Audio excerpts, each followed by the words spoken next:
Good morning, ladies and gentlemen. This is Harry Muppet. Welcome back to another Starcraft 2 Daily Masters. And wouldn't you know it, as soon as I start casting, my nose starts feeling a little bit itchy. So obviously I got cold or hay fever or something like that. But I didn't notice until I started casting. So isn't that just absolutely fantastic? And my handkerchief is somehow not in my pocket either. So this is going to be a fun game to cast. I may have to run out for a sec and go get it. But anyway, let's get stuck into the game. Up the top right side of the map, it is Mr. Nerchio. He is 21 years of age, from Poland, plays for Team Acer. Very, very awesome player. And his opponent, up the top left side of the map, it is Mr. BlinG. He is 22 years of age, from the United Kingdom, plays for Team Dignitas.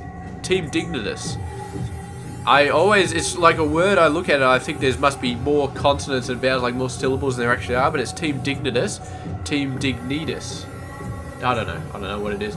But anyway, look at this crazy shit. The BlinG is getting a expansion before Nerchio is. That's interesting. But of course this is the map with the ultra fast expansion location, and Nerchio is actually going for a pull first on this very, very big, very, very macro-orientated map. So, yeah, maybe he's looking to do something fancy against BlinG. BlinG, of course, is not going to expect a pull first on this huge expansion heavy map. He's going to be expecting Nerchio to just go for 3 bases straight away. And it looks like he may be going for a 3rd base, but he's definitely got that spawning pull up early. Has not got speed, has not got gas for speed, is not building a ton of lings, so I don't think he's going to do anything sneaky. I think he just wants ultra early queens or something like that, maybe for defensive purposes. But here we go, a couple of lings coming out, doing a bit of a scout, having some fun. And yeah, he thought he saw a probe there, but he wasn't sure, so he kept on going. And the probe is now going to be running in, and the queen is waiting for it. So Nerchio definitely taking care of all of that business. And yeah, you guys can watch these lings, because I'm going to run off and find my handkerchief. I'll be right back.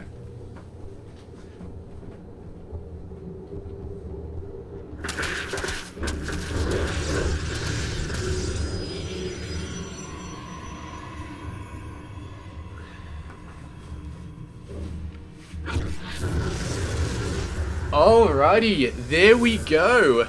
Did he just build a pylon there to block that off? I missed it, but man, I think he did. I think he had a pylon there. He was actually seriously worried about the lings, around 2 lings or something like that.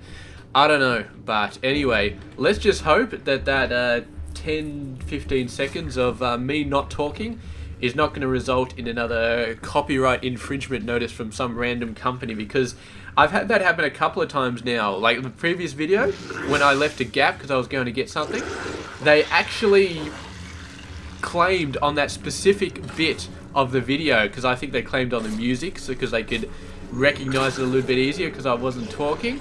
And it's just some random company, not even Blizzard, claiming on it. So I'm like, you know what, screw you, man. Give them the middle finger, disputed the claim, and they're just like, yeah, whatever. So yeah, if any of you guys out there have been doing a lot of YouTube videos anytime in the past, you will know what I'm talking about. It's just been claim crazy for the past few months at least, where just people claiming just for the hell of it, and you just dispute them and it usually turns out okay. So, moving back onto actual StarCraft 2 related stuff, we do have an Oracle coming out. Oracle is moving out, the Mothership Core is out there, but not really doing a lot. Let's follow this guy, see where he goes. And yes, Mr. Nerchio does have 3 bases, does not have any spore crawlers, but does have a queen at every base. I think one-on-one, Oracle versus Queen, the Oracle could potentially kill the Queen.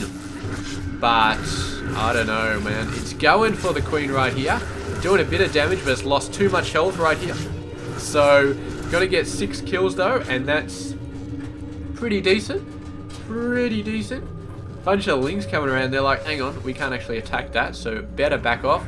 Spore crawlers coming around everywhere. None on that base. 1 on this base. 1 coming up on this base. Needs to get a job on that main one as well. It's not very easy for BlinG to run in and actually hit it, but it's still definitely possible if he comes around this side and then moves up. Oh, seeing my mouse has got critical battery. But yeah, that's a big warning on my screen, which does not get picked up by XSplit, which I'm very happy about. I think that's because it's got an option to capture screen space, and it's also got an option to capture the specific game, and I think it's locked on Starcraft too, so it doesn't capture any of the other crap that pops up on my screen, which I am very, very thankful for. We got a huge battle, BlinG versus Probe, all the way over in this side of the map. There we go, and the BlinG versus the Probe. Beautiful, beautiful stuff. We got some more stuff happening over here. What is this? Overlord, BlinG. The BlinG's decided not to do anything there. That one Zealot probably scared him off. And of course, the Mothership Core. It looks like that worker has finished off the deal right there. I don't know what the hell that Probe was doing all the way down there, building its own evil lair to which it was going to eventually build up an army to go off against both these players. I don't know. Can Probes really defect like that? I'm not too sure. Oracle going in, hitting some workers near the gas. Does get in range of the Spore Crawler and run out of there, but with 10 worker kills so far, that Oracle is definitely done a ton of good work. And there we go, the Hallucinated Phoenix going to get a nice scout off, sees the lair, sees the Roach Warren, doesn't see much else because of course there isn't anything else noteworthy. Oh, Infestation Pit, there we go, that's interesting, and he did not see that actually, has not scouted that, so nice, very nice. I don't know if it's going to be Swarm Hosts. I mean, there's a Hydralisk Den coming up now. I hope it's going to be something like Infestors or anything, because I mean, Swarm Hosts just,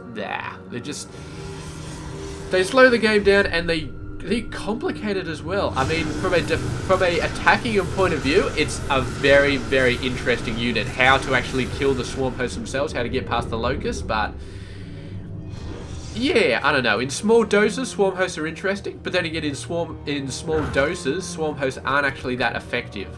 Because, yeah, I mean, you just kill the Locust, then you sort of run past them and just kill the actual Swarm Hosts.